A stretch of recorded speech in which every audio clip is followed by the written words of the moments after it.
नमस्कार, जोहार। मैं योगेश योगी सर आप सभी का स्वागत करता हूं अपना क्लासरूम में। बहुत दुख की बात है, जितनी खुशी है उससे ज़्यादा दुख कि सरकार ने जो कदम उठाई है वह विवादों को जन्म देती है और जेपीएससी और विवाद का जो रिश्ता रहा है वह चोली दामन का रिश्ता रहा है। दोस्तों, आज मैं जिस बारे में बात करने जा रहा हूं यह आपके क्लास से संबंधित नहीं है, परंतु बहुत ही दुखद और सोचनीय विषय है जिसे आपको गंभीरता से लेनी चाहिए। क्यों होते हैं विवाद? जेपीएससी के साथ ऐसी क्या है जो कि जेपीएससी जब भी वैकेंसी आती है उसके साथ विवाद जुड़ जाते हैं? और कौन है ये लोग? कौन है ये लोग? कौन है ये लोग जो विवाद कर रहे हैं? क्या इनमें से आप नहीं हैं?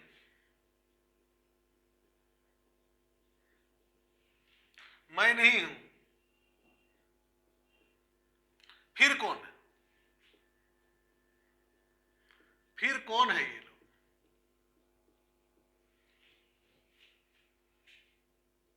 सोचने वाली बात है कि ये वही कैंडिडेट हैं, ये वही अभ्यर्थी हैं जो पिछले कई वर्षों से झारखंड लोक सेवा आयोग की परीक्षा की तैयारी कर रहे हैं और इस आशा के साथ कर रहे हैं कि मैं भी अधिकारी बनूंगा। परंतु यह सरकार की नीतियां, यह सरकार और इनकी नीतियां इनके सपनों को कुचलने का काम कर रही है। अगर आप अभी कम उम्र के हैं और आपको परीक्षा देने की मिल रही है तो इसका मतलब यह नहीं है कि यह वीडियो आपसे संबंधित नहीं है। ये बातें उन तमाम अभ्यर्थियों के साथ संबंध रखता है जो झारखंड पीसीएस की तैयारी कर रहे हैं। आप सोच रहे होंगे कि इन लोगों का काम है आंदोलन करना। इन लोगों का काम आंदोलन करना नहीं है। इन अभ्यर्थियों का काम है परीक्षा देना। इन अभ्यर्थियों के काम है रिजल्ट निकालना। इन अभ्यर्थियों का काम है अच्छे पद पर बहाली होने की योग्यता रखते हैं ये लोग। ऐसा नहीं है दोस्तों कि इनमें काबिलियत नहीं है और ये लोग आंदोलन कर रहे हैं सिर्फ एग्जाम को डिले करवाने के लिए। कुछ विषय हैं, इसमें कुछ विषय हैं जिसे आपको सोचना पड़ेगा और सोचना चाहिए। अगर आप नहीं सोचते हैं तो आज जिस जगह में ये लोग खड़े हैं उस जगह में कल आप भी खड़े होंगे और कल इसी प्लेटफॉर्म पे मैं आपको बताऊंगा कि आप क्यों उस समय खड़े नहीं थे जिस समय ये लोग आंदोलन कर रहे थे। दोस्तों, विनोद बिहारी महतो जी ने एक बात कही थी, आज मुझे वो बात याद आ रही है। उन्होंने एक नारा दिया था, पढ़ो और लड़ो।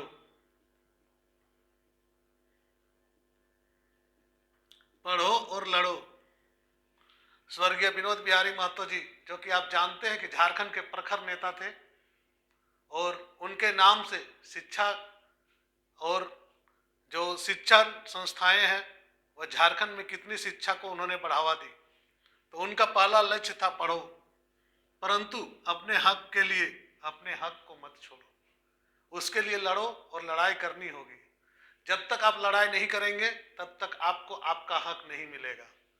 तो ये मेरा सवाल ये था कि ये लोग हैं कौन? दरअसल ये लोग क्यों आंदोलन कर रहे हैं? क्या बात है? आप देखें, जेपीएससी की वैकेंसी 2015 में आती है, 2015 में आती है, जिसकी कट ऑफ डेट रहती है 2010। अधिकतम उम्र की कट ऑफ डेट 2010 थी। पुनः वैकेंसी आती है जिसे 7वीं जेपीएससी के नाम से जाना जाता है। इसका कट ऑफ एज होता है अगस्त 2011। और यही सातवीं जेपीएससी जिसकी सीटें भी उतनी ही है, अब आ रही है सातवीं कंबाइंड। इसका नाम चेंज हुआ है, combined 7th 8th 9th 10th। क्या है कंबाइंड? है क्या ये कंबाइंड? क्या है? ना सीट बढ़ी, एक भी सीट नहीं बढ़ी। क्या मतलब हुआ कंबाइंड का भाई? इसका मतलब क्या हुआ? कंबाइंड करने का क्या मतलब हुआ कि आपकी एक भी सीट नहीं बढ़ी? तो सातवीं ही रहने देते। आपको कौन सा आपको तीर मारना था? और सातवीं रहने देते तो आपको कोई गोली मार देता क्या? तो आपने यहां वाहवाही लूटी कि मैं कंबाइंड करवा रहा हूं। तो कंबाइंड करवा रहे हो, करवाओ। कौन मना किया है? किसी ने मना नहीं किया कंबाइंड करवाने का। तो अब मैं क्या करूंगा, जो एज है उसे 2016 कर दूंगा, कट ऑफ एज। ये हो गई कंबाइंड। किस बात की कंबाइंड? 5 साल का जो लड़का 2011 में एलिजिबल था परीक्षा देने के लिए, वैकेंसी देखने के बाद वो तैयारी कर रहा है, 2020 आ गई, 2020 के बाद 2021 चढ़ गई, 2021 में वैकेंसी आती है, उस कैंडिडेट को आप बोल देते आप तो आउटडेटेड हो गए। क्या मतलब बना? मतलब क्या बना कि आप तो आउटडेटेड हो गए। अरे मैं अपनी बात नहीं कर रहा हूं, मेरी तो एज अभी बहुत है, परंतु मेरी एज बहुत है तो मैं आंदोलन नहीं करूंगा। कल तो ये चीज मेरे साथ भी लागू होगी। आप कंबाइंड करोगे, सीट नहीं बढ़ाओगे और नए नए रूल्स लागू करोगे, और उसके पश्चात वैकेंसी का जहां का तहीं है। क्या मतलब होती है इसका? ये लोग जो ये कैंडिडेट, जो परीक्षार्थी हैं, अभ्यर्थी हैं, जो एग्जाम देने के लिए तैयारी कर रहे हैं, पिछले 10 साल 15 साल से लगे हुए हैं, रांची में घर बार छोड़ के बैठे हुए हैं, परीक्षा की तैयारी कर रहे हैं। पिछली सरकार जब वैकेंसी निकाली तब तो आप जूस पिलाने के लिए चले जा रहे थे। आज जब आपकी सरकार बनी तो फिर से वही नीति। क्या यहाँ के विद्यार्थियों को सिर्फ, अभ्यर्थियों को सिर्फ छलने के लिए बनी है सरकार? या सरकार के पास कोई विजन ही नहीं है कि करना क्या है? आपको कुछ करना ही नहीं है, काम करना नहीं है। फिर से आएगी 5 साल, ये मामला लटकेगा, जाएगा 2025 तक। बुरा न मानेंगे जो आंदोलन नहीं कर रहे हैं, 2025 जाएगी इसकी एग्जाम होते होते। और 2025 जाएगी, जो कैंडिडेट 2016 से बहुत खुश है, 2025 जाएगी तो उनकी कितनी एज बढ़ जाएगी? 9 साल। उनका 9 साल प्लस हो जाएगा ना, क्योंकि पिछला तो वही हुआ, पंचवर्षीय योजना की तरह चलती है सरकार। जो केंद्र सरकार है वह नीति आयोग भले लागू कर दी है, परंतु झारखंड सरकार अभी भी पंचवर्षीय योजना चलाती है जेपीएससी में। 5 साल लगेंगे इसके वैकेंसी को क्लियर होने में। अगला वैकेंसी आएगा 26 में, अगला वैकेंसी आएगा 26 में। जब अगला वैकेंसी आएगा 26 में तो आप ऑलरेडी इस दौरान 21 से लेकर 25 तक का अपना समय बर्बाद कर चुके होंगे। इसकी मुख्य परीक्षा, अगर आप काबिल हैं, पीटी निकाले, मुख्य परीक्षा दिए, मुख्य परीक्षा निकल गई, आशा जाग जाता है आपका कि अब तो मैं पीसीएस अधिकारी ही बनूंगा। उसके बाद क्या होगी? अगला एज निकलेगा 2027। जो मैक्सिमम एज है 2027 है, वही फॉर्म भर सकते हैं, बाद बाकी फॉर्म नहीं भर सकते। आपके सपने कहाँ जाएंगे? जो अभी एलिजिबल हैं उनके सपने कहाँ जाएंगे? उनके सपने वही होंगे जो इनके साथ हो रहे हैं, जो आज मोरहाबादी में आंदोलन कर रहे हैं, जो आज जेपीएससी के बाहर आंदोलन कर रहे हैं, जो आज बापू प्रतिमा के नीचे कैंडल जला के बैठे हुए हैं। दोष किसका है? सबसे बड़ा चीज है कि इसमें दोष किसका है, कौन जिम्मेवार है और दोष है किसका। हर राजनीतिक पार्टी आती है, हर राजनीतिक पार्टी अपने अनुसार अपना फैसला सुना के जाती है। क्या मतलब है? दोषी कौन है? दोष किसका है?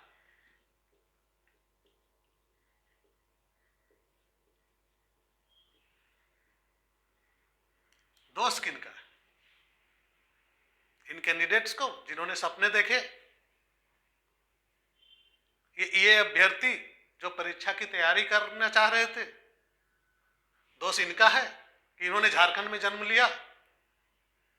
सभी राज्यों में जब आप बीपीएससी देने जाते हैं, जब यूपी पीसीएस देने जाते हैं, जब एमपी पीसीएस देने जाते हैं, आपको मिलती कितना है? 10% सीट। जेपीएससी खुले हैं, आओ भैया मेरे यहां आओ, आपको तो मैं सबसे ज्यादा दूंगा।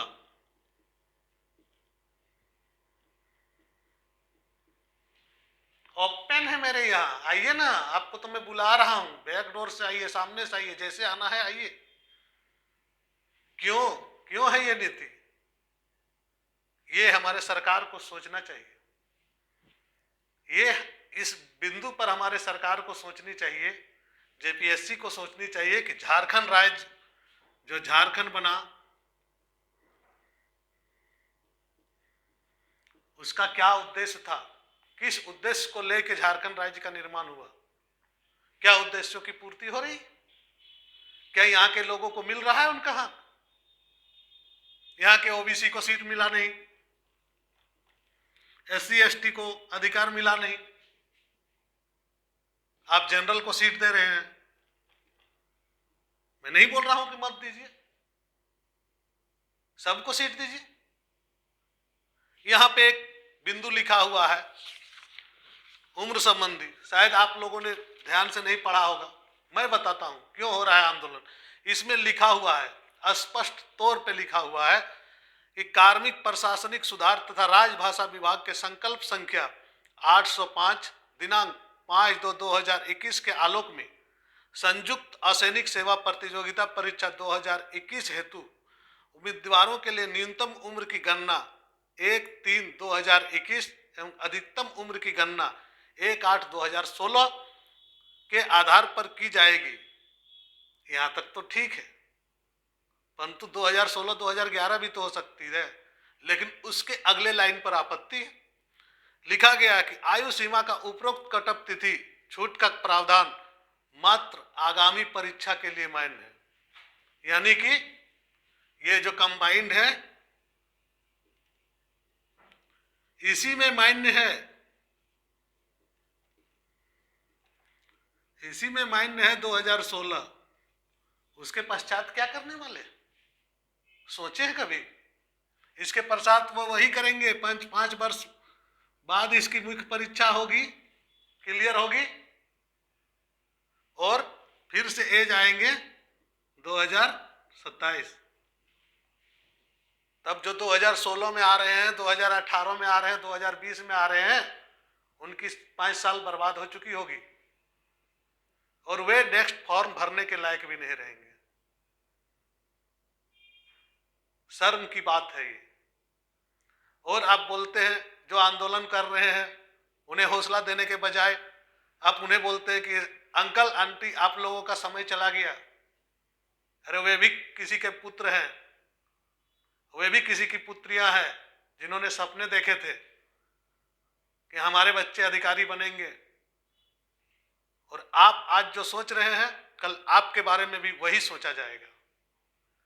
और अगर आप आज जागृत नहीं हुए, आज अपने हक के लिए नहीं लड़े, तो यकीन मानिए कि आपका हक को इसी तरह से कुचल दिया जाएगा। क्या किया सरकार ने आके?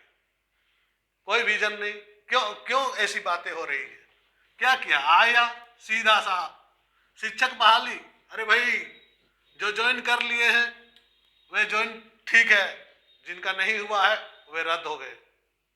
क्यों रद्द हो गए? कैंडिडेट का दोष है? तुम सजा नियमावली बनाने वाले को दो ना। और उतनी ही कैपेसिटी है, सरकार में हैं आप, तो जिन्होंने इस नियमावली को बनाया सजा उन्हें मिलनी चाहिए, कैंडिडेट को क्यों सजा मिलनी चाहिए? अभ्यर्थी तैयारी कर रहे हैं, वेरिफिकेशन करवा के बैठे हुए हैं कि हमारी आज न कल ज्वाइनिंग हो जाएगी। ऐसे में आप कितने सिक्योर हैं?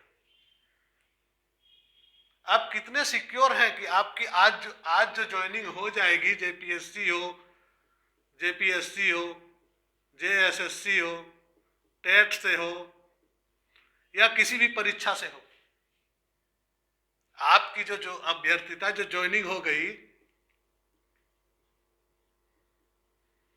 आपकी ज्वाइनिंग हो गई, आप कितने संतुष्ट हो कि ये ज्वाइनिंग रहेगी या नहीं रहेगी? क्या अगली सरकार आएगी? जरूरी है कि आप ही की सरकार आएगी? और ऐसी स्थिति रही तो आपकी सरकार तो नहीं आने जा रही है। करनी अगर यही काम है तो फिर आपकी सरकार क्यों आएगी? इसी आधार पर तो रघुवर सरकार गई।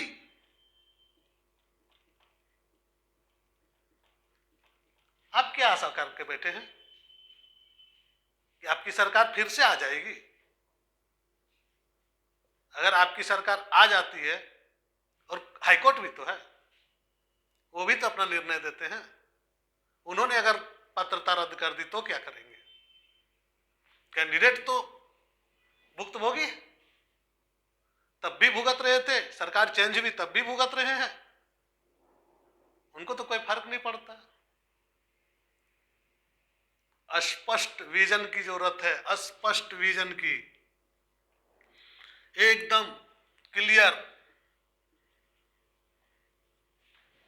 क्रिस्टल क्लियर होना चाहिए विजन, ताकि यहाँ के जो कैंडिडेट हैं, यहाँ के जो मूलवासी हैं, यहाँ के जो आदिवासी हैं, यहाँ के जो जनरल हैं, यहाँ के जो ओबीसी हैं, उन्हें छला न जा सके, उनकी पात्रता सुनिश्चित हो सके, उनको अधिकतम मौके मिले, और उनके लिए आपको काम करना होगा। सरकार से मेरा अनुरोध है कि इन बातों को ध्यान दिया जाए, इन बातों को ध्यान दिया जाए। ये अभ्यर्थी आपको इसी आधार पर वोट दिए हैं।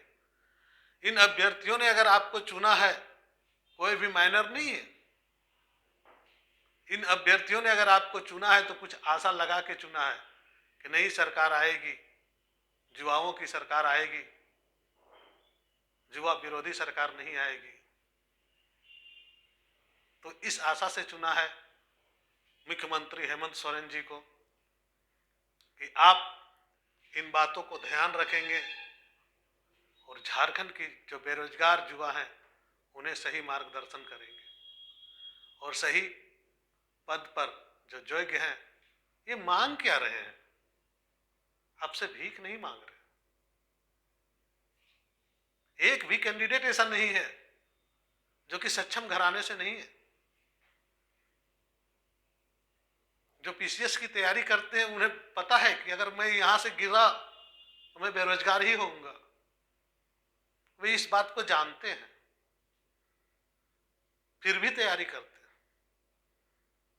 फिर भी वे तैयारी करते हैं। 10-10 साल, 15-15 साल देते हैं अपनी तैयारी को। आसपास समाज सब कुछ दांव पर लगा हुआ रहता है, इज्जत दांव पर लगी हुई रहती है। बाहर निकलते हैं तो लोग टोकता है उन्हें कि क्या कर रहे हो तुम। उनके साथ नाइंसाफी ना करें, उन कैंडिडेटों के सपनों को आप चूर चूर ना करें। मुख्यमंत्री हेमंत सोरेन जी से मेरा करबद्ध अनुरोध है कि इनकी भावनाओं को समझें, इन्हें मौका दें। जिन कैंडिडेट का उम्र पार हो गया है वह अपनी गलतियों से नहीं पार हुआ, सरकार की गलत नीतियों का वे खामियाजा भुगत रहे हैं, और सरकार की जो गलत नीतियां हैं उन नीतियों को आप सुधार सकते हैं, क्योंकि आज आप सरकार हैं, और आज आप अगर चाह लेंगे तो यहाँ के युवाओं का भला हो सकता